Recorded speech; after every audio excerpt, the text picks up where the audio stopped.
As of April 7th this year, all minibus and route taxi operators on duty are expected to be in uniform. The announcement has come from the Minister of Transport and Works, Michael Lashley. In a press release from the ministry, Minister Lashley said this was agreed following a meeting with private operators of PSVs and subsequently the Transport Authority.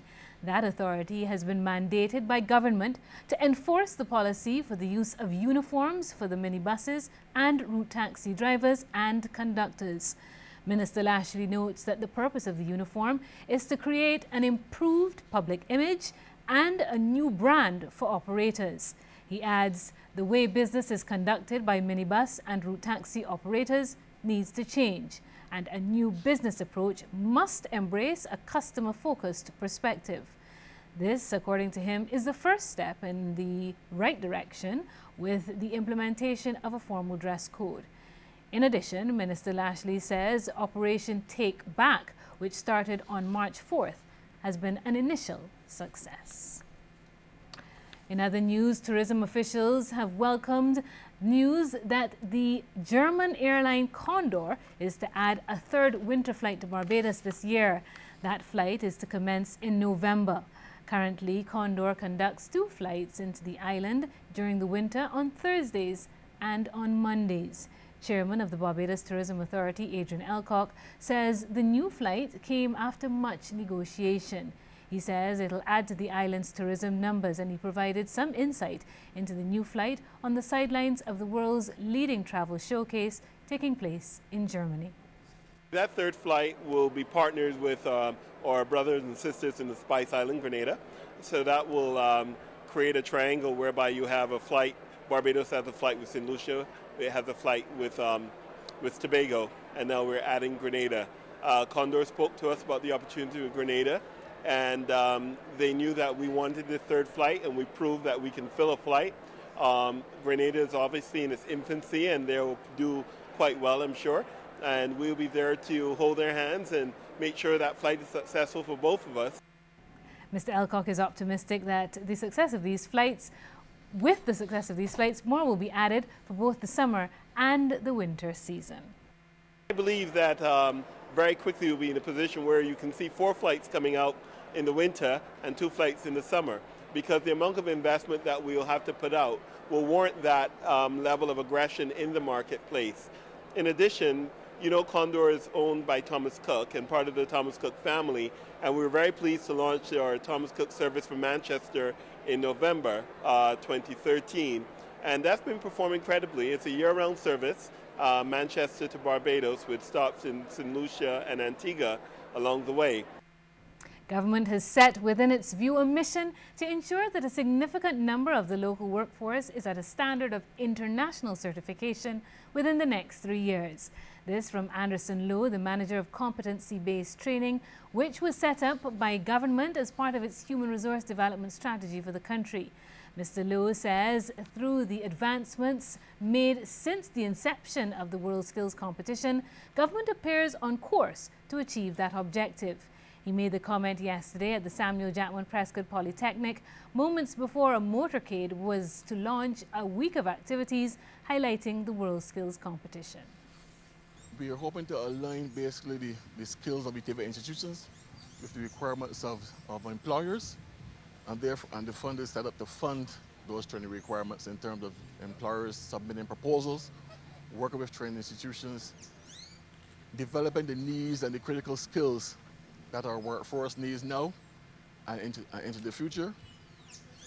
We are paying attention to our existing industries like tourism and hospitality, but we also have a keen interest in the renewable energy sectors, health and wellness.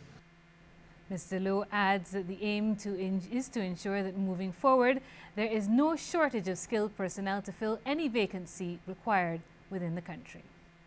We are looking to develop our skills and our pool talents in a wide range of industries, and my fund is charged with responsibility of funding those activities and creating a larger cadre of persons, certified persons in our marketplace, so that we can compete locally, globally, internationally, and we can offer our skills and our services to a worldwide audience, backed by our certification, our national vocational certification, our international qualifications. basically we're looking to certify a significant amount of the workforce over the next 3 years. In the meantime, technical and vocational subject areas continue to be a high priority for the government in this modern age. This from Labour Minister Senator Dr. Esther Bayer-Suckoo. She made the remarks at the Samuel Jackman Prescott Polytechnic at the start of that motorcade to sensitize the public about the World Skills Competition. Dr. Bayer-Suckoo noted that government, through its numerous educational programs, is fully aware of the importance of these subject areas and remains committed to continuing to promote them.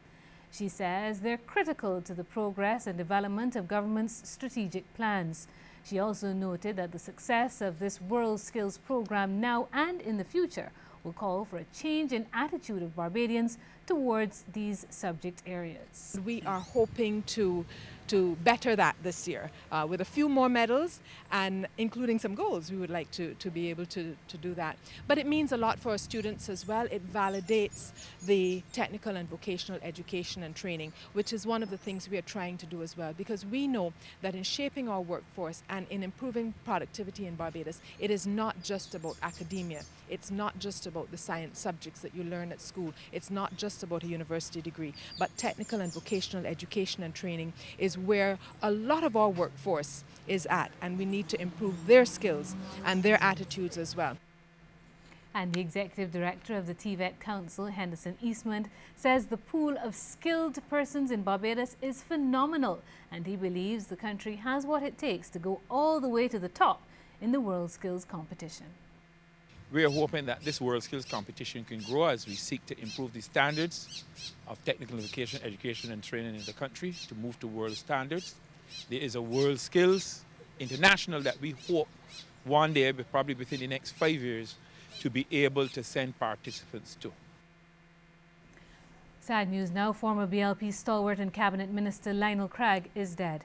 Mr. Craig was brought into politics by former leader of the BLP and national hero, the Right Excellent Grant Lee Adams, and rose through the ranks of the BLP to join the cabinet. Mr. Craig was a former leader of government business in the House of Assembly. He was widely recognized as one of Barbados's most outspoken politicians, having served 20 years in the House of Assembly, 10 as a government MP and 10 on the opposition benches. Current leader of the opposition Barbados Labour Party, Mia Mottley, expressed sadness at his passing, noting that he was a consummate politician and a giant in Barbadian politics for 3 decades. I recall his tremendous support and advice through the years. He was always there for young politicians to share his experience and knowledge. Lionel Seymour Craig was a champion of the Barbados Labour Party and a man of the people, for the people. On behalf of the Barbados Labour Party family, I wish to extend condolences to his widow, Tracy, and to his children. May his soul rest in peace.